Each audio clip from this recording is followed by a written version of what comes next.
चंद्रपुर शहर महानगर पालिका में महापौर और उपमहापौर पद पर भाजपा शिवसेना उबाठा गठबंधन की जीत के बाद अब भाजपा के भीतर ही श्रेय को लेकर घमासान छिड़ गया है।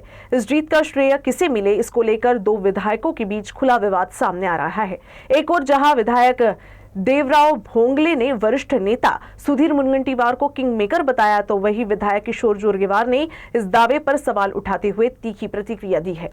महापौर चुनाव के नतीजे घोषित होते ही भाजपा कार्यकर्ताओं ने गांधी चौक स्थित महानगर पालिका परिसर के बाहर ढोल ताशों और आतिशबाजी के साथ जीत का जश्न मनाया। इस दौरान सुधीर मुनगंटीवार को किंग मेकर बताते हुए बैनर भी लगाए गए।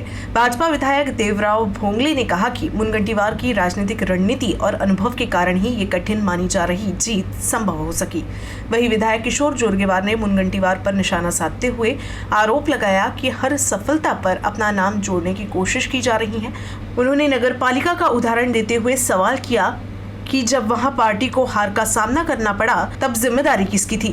फिलहाल इस श्रेय विवाद ने चंद्रपुर की राजनीति में नया मोड़ ला दिया है और भाजपा के अंदरूनी मतभेद खुलकर सामने आ रहे हैं। हा विजय निश्चितच चंद्रपूर शहरात फार महत्वाचा आहे। आमच्या राज्याचे लोकप्रिय मुख्यमंत्री देवेंद्रजी फडणवीस साहेबांच्या नेतृत्वामध्ये आम्ही काम करतो।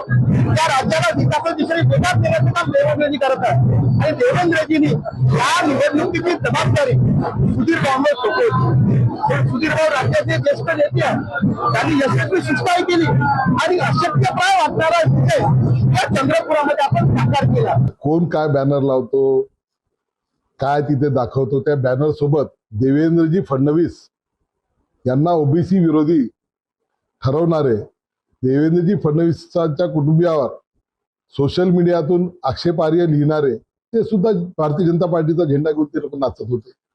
पण ते तशा बॅनरनी तशा लोकांनी आपण उत्तर देणं काही योग्य नाही।